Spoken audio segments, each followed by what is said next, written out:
ప్రార్థన. పరలోకమందున్న మా కన్న తండ్రి, ఈ పరిశుద్ధమైన శ్రేష్టమైన ఘనమైన నామమునకు స్తుతులు స్తోత్రములు తండ్రి. దేవా, ఉదయకాలం మొదలుకొని సాయంకాలం వరకు, సాయంకాలం మొదలుకొని ఉదయకాలం వరకు ప్రతిరోజు ప్రతి నిమిషము మీరు మమ్మల్ని కాపాడుతున్న దాన్ని బట్టి మొదలు తండ్రి. దేవా, రాత్రికాల సమయం అంతా మమ్మల్ని చక్కగా కాపాడి చక్కటి నిద్రను అనుగ్రహించి మరొక రోజు ఉదయాన్నే మీ పాద సన్నిధికి వచ్చేలా మీరు బలాన్ని ఇచ్చినారు బట్టి మొదలుతుంది. అలాగే నాయన వచ్చిన మేము మీరు కనపరిచేవారుగా, నేను బయలుపరిచేవారుగా, ఈ వాక్యమును మా బ్రతుకులు చూపించేవారుగా ఉండడం గురించి సహాయం దయచేయండి. అలాగే మరి ముఖ్యంగా నాయన విదేశాల్లో బిడ్డలు, స్వదేశంలో బిడ్డలు తండ్రి ఆకలితో ఉన్నాయన క్రీస్తు స్వరం ప్రార్థన గ్రూపులో ఉన్న వారిని, ఎక్కువ జాములు దేవుడు వాక్యంగా పరిచయం వారిని, మహిమ గల క్రీస్తు ప్రార్థన మందిరంలో ఉన్న వారిని ఈ వాక్యానుసారంగా గురించి ఉపదేశిస్తూ వాక్యానుసారంగా బ్రతికోవడం దీవించండి, ఆశీర్వదించండి.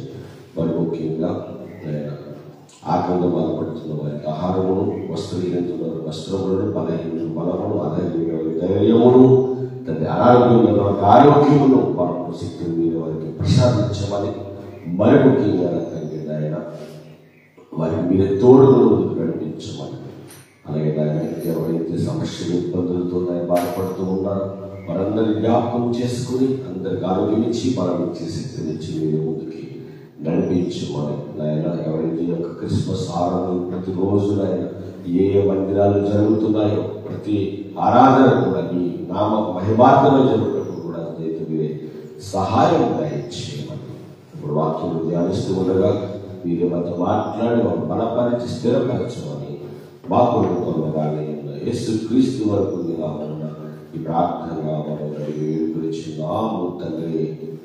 ఆమేన్, ఆమేన్. దేవుడి మహాకృపను బట్టి, దేవుడు మనకు అనుగ్రహించిన ఈ గొప్ప అవకాశం బట్టి ప్రతి ఒక్కరు కూడా కొద్ది నిమిషాలు దేవుడి వాక్యాన్ని ధ్యానిద్దాము. అలాగే నిన్న దినాన మనం అపోస్తలుల పౌలు గారు ఎఫెసీ సంఘానికి రాసిన ఆ లెటర్లో చాలా ఉన్నతంగా మనం పరలోకం చేరాలంటే, మనం పరముకు వెళ్ళాలంటే ఎలా మనం బ్రతకాలి, ఎలా ఉంటే పరలోకం వెళ్తాము, ఎలా ఉంటే పరలోకం వెళ్ళాము అంటే ఆ యొక్క విధానాన్ని దేవుడు మనకి చాలా స్పష్టంగా, చాలా వివరంగా కొన్ని సందర్భాలు చూపించి మనతో మాట్లాడారు. అయితే ఈ విషయాన్ని ఎవరైతే వింటున్నారో, ఎవరైతే వినడానికి సిద్ధపడుతున్నారో, ఎవరైతే నిశ్చయించుకున్నారో వాక్యం వినాలని వారందరితో కూడా దేవుడు మాట్లాడుతున్న మాట ఏంటంటే, మీరు నా మాట శ్రద్ధగా వినండి. మీరు నా మాట వినడం శ్రద్ధగా వింటేనే దేవుని వాక్యము నీ హృదయంలోనికి, నీ మనసులోనికి, నీ యొక్క అంతరంగంలోనికి వెళ్తుంది అని దేవుని వాక్యము చక్కగా చదివిస్తుంది. కాబట్టి మీరు దేవుడి వాళ్ళ ఎలా ఉన్నావు, ఎలా ఉంటున్నావు అనేది ఫస్ట్గా నువ్వు ఆలోచించడం మొదలు పెడితే తర్వాత జరిగే కార్యక్రమం ఏంటంటే మనం పరలోకం వెళ్ళాలి. ఇప్పుడు పరలోకం వెళ్ళాలంటే నువ్వు ఎలా ఉండాలి, ఎలా ఉంటే పరలోకం వెళ్తావు అన్న విషయాల గురించి అపోస్తలుల పౌలు గారు ఎఫెసీ సంఘానికి లెటర్ రాస్తూ కొన్ని సందర్భాల్లో చూపించాడు. అది 5వ అధ్యాయంలో మనం సుమారుగా 2 వచనాలు చదువుకున్నాం. ఈ 2 వచనాల్లో ఆయన చెప్పిన మాట ఏంటంటే, మీరు పరిశుద్ధులు కనుక పరిశుద్ధులకు ఉండవలసిన లక్షణాలు మీలో ఉండాలి. మీరు పరిశుద్ధులు, పవిత్రులు అంటే చూడండి ఆ మాటను ఎంత స్పష్టంగా మనకు వివరిస్తున్నాడనంటే మనందరికీ అర్థం కావాలి. ఎందుకంటే దేవుని వాక్యము అర్థమైతే సరిపోదు, అర్థమైన దాన్ని బట్టి మీ బ్రతుకులో కూడా చూపించాలనేది బైబిల్ సారాంశం. ఇది మేము చెప్పడానికి సులువే. మేము ఏ లైవ్లో, సోషల్ మీడియాలోనో, యూట్యూబ్లోనో ఒక కెమెరా ఆన్ చేసుకుని చెప్పడం చాలా సులువు. అనేది ఏంటంటే సులువైన పని చేసేస్తున్నాము, కష్టమైన పని చేయడానికి బాధపడిపోతున్నాము. చెబుతుందో నిన్ను బట్టి పొరుగువారిని ప్రేమించేయంటున్నావు, కానీ మన దగ్గర ప్రేమ ఉండట్లేదే. బైబిల్ చదివి అర్థం చేసుకుని దాని ప్రకారం బ్రతకాలంటున్నావు, మనం బ్రతకట్లేదే. అంటే ఇది ఏది ఏ ఒక్కరికో చెందింది కాదు, అంతటా చేయవలసిన మాట. మీరు అర్థం చేసుకోండి. ఏదో ఏ ఒక్కరు చెప్పేవాళ్ళు గొప్ప ఉండడం సరిపోద్ది, వాడు బతుకులు చూపించకపోయినా పర్లేదులే అంటే బైబిల్ ఒప్పుకోదండి. బైబిల్ అందరికీ అర్థం లాంటిది. ఎవడైనా రావాల్సిందే, తప్పుంటే సరి చేసుకోవాల్సిందే, పొరపాటు ఉంటే సరి చేసుకోవాల్సిందే. ఆ పొరపాటుతో నీ ఉంటాలో తప్పుతే నువ్వు ఉంటానంటే దేవుడు గెట్టావు అని బయటికి గెంటేస్తారు. ఈ బట్టి గుర్తుపెట్టుకోండి సుమా, మనం ఈ గొప్పవారు అని, అందంగా ఉన్నామని, గొప్పగా డబ్బులు ఉన్నాయని, బంగారం ఉందని, ఆస్తులు ఉన్నాయని, ఈ వీటి మీద అతిశయపడుతూ నువ్వు విర్రవిగిపోతున్నావేమో. దేవుడు అంటున్నాడు, విర్రవిగిపోతే ఎరగొట్టి ఎత్తరకోవాలంటున్నాడు. ఇందులో ఒక మాట మేము లేదు, ఆయనకి ఖచ్చితంగా చెబుతాడు. ఖచ్చితమైన బోధని. నువ్వు ఎంత బాధపడినా పర్లేదు, నువ్వు సరేసుకోవాలంతే. అదే మాట అంటున్నాడు. ఎఫెసీయులకు పత్రిక 5వ అధ్యాయము 2వ వచనంలో మళ్ళీ చదువుతున్నాను. క్రీస్తు మిమ్మల్ని ప్రేమించి పరిమళ వాసనగా ఉండటకు మన కొరకు తను తాను దేవునికి అర్పణగాను బలిగాను అర్పించుకునే అలాగునే వీరును ప్రేమ కలిగి నడుచుకోండి. ఏం చేయాలి? ప్రేమ కలిగి నడుచుకోండి. అంటే ప్రేమ కలిగి నడుచుకోకపోతే నువ్వు వ్యర్థుడివేనా? ఎస్, వ్యర్థుడివే. ప్రేమ లేకపోతే నువ్వు మంచి మనిషివి కాదా? కాదు. ప్రేమ లేకపోతే నీవు గొప్పవాడు కాదా? కాదే. ప్రేమ లేకపోతే నేను ఎత్తుడివే అని పౌలు గారు కంటపడిగా చెప్తారు. 1 పత్రిక 11వ అధ్యాయంలో. అంటే ప్రేమ కన్నా విలువ, వాల్యూ ఉంది. ఆ ప్రేమ చాటి చెప్పాలి. ఆ ప్రేమ సాటి చెప్పాలంటే ఆ ప్రేమ ముందు మనలో ఉండాలి. బయట పట్టుకుని ఒకవేళ మీరు చెప్పేవారైతే అంటున్నాను, ఆ ప్రేమను చూపించగలుగుతున్నావు. ఆ ప్రేమను దాటి నువ్వు బయటకు వెళ్ళడానికి వీళ్ళు ప్రేమ నీలో ఉండాలి. ప్రేమ దేవుడు అన్నాడు. ఇదే అంటున్నాడు, మీరు క్రీస్తుని ప్రేమ కలిగి ఉండండి. ఆ ప్రేమను చూద్దాం ఒకసారి. ఈ ప్రేమ గురించి ఖచ్చితంగా మాట్లాడుతున్నాడు. చూద్దాం ఒకసారి, చూద్దామంటే అందరూ కూడా ఒక్కసారి 1 కొరింథీ పత్రిక వచ్చేది. ప్రేమ కలిగి ఉండమనంటే ఆశావాసి కాదు, ప్రేమ దేవుడు. దానికి చాలా చాలా విలువైన అర్థాలు ఉన్నాయి. ప్రేమ అంటే ఏదో మాటలు చెప్పేయడం అనుకుంటున్నారేమో, బెల్లంతో పలికేయడం అనుకుంటున్నారేమో. కాదు. ప్రేమ మనసులో నుంచి రావాలి. ప్రేమ అనేది గొప్పగా ఉండాలి. ప్రేమ అనేది ఉన్నతంగా ఉండాలి. అందుకే చెప్తున్నాడు 1 కొరింథీ పత్రిక 13వ అధ్యాయము ప్రారంభ వచనం నుంచి చదవగలిగితే ప్రేమ తత్వాన్ని దేవుడు వారికి నేర్పించబోతున్నాడు. ప్రేమ దేవుడు వాళ్ళని రోజు ఈ మాట వింటున్న వారు ఎవరైనా కావచ్చు, ఎవరి మీద ద్వేషం ఉందా, పగ ఉందా, కుట్ర ఉందా, ఏమున్నా ఈ రోజుతో అవి నువ్వు తీసేసుకోవాలి. ఈ వాక్యం అని అర్థం ముందుకు నువ్వు వచ్చావని అర్థమైతే,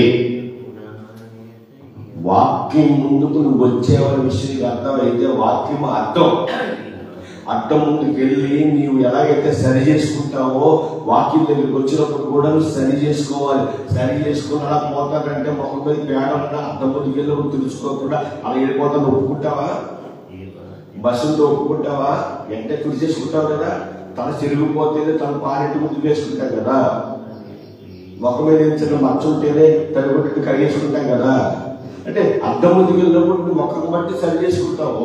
వాక్యం అర్థం ముందుకు వచ్చినప్పుడు తప్పుంటే సరి చేసుకోవా? దేవుడు ఒప్పుకుంటాడు అనుకుంటున్నారా?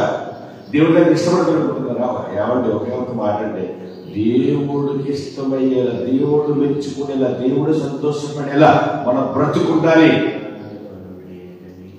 ఆ బ్రతుకు మనలో లేనప్పుడు వెంటిచ్చేయి, వ్యర్థం. నువ్వు ఖర్చు పెట్టే సమయం అంతా వ్యర్థం, ఖర్చు పెట్టే ధనం అంతా వ్యర్థం. కాబట్టి ఎవరి మీద అంటే నీ మీద నిందలు వేసే వారి మీద కూడా నీకు ద్వేషం ఉండకూడదు చెప్తుంది బైబిల్. నీ మీద నిందలు మోపి నిన్ను ఇబ్బంది పెట్టిన వారి మీద కూడా నీకు ద్వేషం ఉండకూడదు. దేవుని ప్రేమ ఉంటే, దేవుని ప్రేమ నీలో ఉంటే ఎవరిని ద్వేషించకూడదని వాక్యం చదివిస్తుంది. ఒకసారి మాట్లాడుతున్నామా? ఒకసారి విన్నామా? ఒకసారి విందామండి ఎంత క్లియర్గా దేవుడు అపోస్తలుడైన పౌలు గారితో మాట్లాడుతున్నాడో. అందరూ తీయండి. 1 కొరింథీ పత్రిక 13వ అధ్యాయం ప్రారంభవచనం. 1 కొరింథీ పత్రిక 13వ అధ్యాయం ప్రారంభవచనం ఏమని రాయబడింది ఇక్కడ మన జాగ్రత్తగా ఆలోచిస్తే ప్రేమ దేవుడు వదరా, మనుష్యుల భాషలతోనూ దేవదూతల భాషలతోనూ నేను మాట్లాడినను ప్రేమ లేని వాడినైతే మ్రోగెడు కంచెను గరగరలాడే తాళమునై ఉందును. చూడండి ఎంత క్లియర్గా, ఎంత ఖచ్చితంగా దేవుడు ఈ మాటను మాట్లాడుతున్నాడు. ఎక్కడ కాంప్రమైజ్ కాదండి, ఎక్కడ నిన్ను దాటి బొమ్మని చెప్పడు. ప్రేమ అంటే ఆ ప్రేమ కలిగి నువ్వు జీవించాలి. నువ్వెంత గొప్ప సేవ చేస్తున్నా, ఎంత గొప్ప స్థితిలో నువ్వు ఉన్నా లోకపరంగా, లేకపోతే నువ్వు గొప్పగా ఏం చేసేసినా ప్రేమ లేకపోతే నువ్వు వ్యర్థుడివే. ఖచ్చితంగా దేవుడు నీతో నాతో మనందరితో మాట్లాడుతున్నాడు. నా ప్రియ సహోదరి సహోదరులరా, దేవుడు మాట విందామా మానేద్దామా? మీరు ఆలోచించండి ఒకసారి. దేవుడు మాటకు విలువిద్దామా వద్దా? ఇద్దాం. ఎందుకంటే ఈ బ్రతికిచ్చింది ఆయన. ఈరోజు మళ్ళీ ఉదయాన్నే లేచి ఇలా మనం జీవించడానికి కారణమే ఆయన. మరి ఆయనకి నచ్చినట్టుగా కాకుండా మనకి నచ్చినట్టుగా చేస్తే లాభం ఏంటి చెప్పండి? ఒక్కసారి మీరు ఆలోచించండి. ఇంకా మంచం మీద పడుకున్న వారులారా, ఇంకా నిద్రముఖంతో ఉన్నవారు ఒక్కసారి ఆలోచించండి. దేవుడిచ్చిన గొప్ప కృపను మీరు సద్వినియోగం చేసుకోరా? దేవుడి నామాన్ని మహిమపరచరా? దేవుడి నామాన్ని గణపరచరా? దేవుడి నామాన్ని ఉన్నత స్థితిలో నిలబెట్టారా? మీరే నిలబెట్టాలి, మనమే నిలబెట్టాలండి. ఆయనకి ఘనత వచ్చేలా, ఆయనకి మహిమ వచ్చేలా మనమే నిలబడాలి. ప్రేమ దేవుడు వైద్యులు చెప్పంటారా? ఆయనకి అన్ని ఉంటాయి. ఘనత, మహిమ, ప్రభావములు, మహోన్నతులు. ఆ పరలోకమైన సింహాసనమై ఉన్నది, భూమి పాదపెట్టుపై ఉన్నది, గొప్పవాడు. అయితే ఆయన నమ్ముకున్న మనము కూడా ఈ భూమి మీద నడుస్తున్నప్పుడు ఆయన నామానికి మహిమ రావాలి, దేవుని నామానికి మహిమ కలుగును గాక. అర్థమవుతుందా? అర్థం చేసుకోండి, బ్రతుకులు చూపించండి. ఇక్కడ మాట పౌలు గారు ఏమంటారంటే, ఇదిగో మనుషుల భాషలతోనూ దేవదూతల భాషలతోనూ నేను మాట్లాడినను ప్రేమ లేని వాడినైతే మోకెడి కంచెను గరగరలాడే తాళమునై ఉందెను. ప్రవచించు కృపావరము కలిగి మర్మములన్నీయు జ్ఞానవంతయు ఎరిగిన వాడినైనను కొండలను పగిలింపగలి పరిపూర్ణ విశ్వాసం గలవాడినైనను ప్రేమ లేని వాడినైతే నేను వ్యర్థుడని. ఎంత క్లియర్గా, ఎంత వివరంగా, ఎంత అర్థమయ్యే రీతిలో దేవుడు మనతో మాట్లాడుతున్నాడు. ఒక్కసారి ఆలోచించడానికి, ఒక్కసారి ఆగి ఆలోచించండి. బ్రతుకు దేవుని మహిమార్థమై ఉండాలండి. ఈ బ్రతుకు దేవుణ్ణి ఉన్నతమైన స్థితిలో నిలబెట్టే బ్రతుకుగా ఉండాలి. ప్రేమ దేవుని వల్ల ఇంతగా ఆదివారం మందిరానికి వచ్చి ప్రతిరోజు ప్రార్థన చేసుకుని, ప్రతిరోజు వాక్యం చదువుకుని, ప్రతిరోజు దేవుడిని పెడుతున్న మనము దేవుడు ఆనందపడే గొప్ప సంతోషకరమైన కార్యాలు ఇవన్నీ కూడా. అంటే ఇంత ఆనందం, ఇంత సంతోషం నువ్వు నీతో ఉండేవారి కూడా కల్పించాలని దేవుడి వాక్యాన్ని బ్రతుకులో చూపించాలి కదా. ప్రేమ దేవుని వల్ల ప్రేమ లేని వాడు నా వాడు కాదు అంటున్నాడండి. ఒక్కసారి ఆలోచించండి. ద్వేషాలు, కల్మషాలు, కోపాలు, కుట్రలు అన్ని మాట్లాడతామండి. యావండి తిప్పు కొడితే మళ్ళీ 2024 అయిపోతుంది. ఆ రోజుల్లో మళ్ళీ 2025 మన ఆయుష్ తగిలిపోతుంది.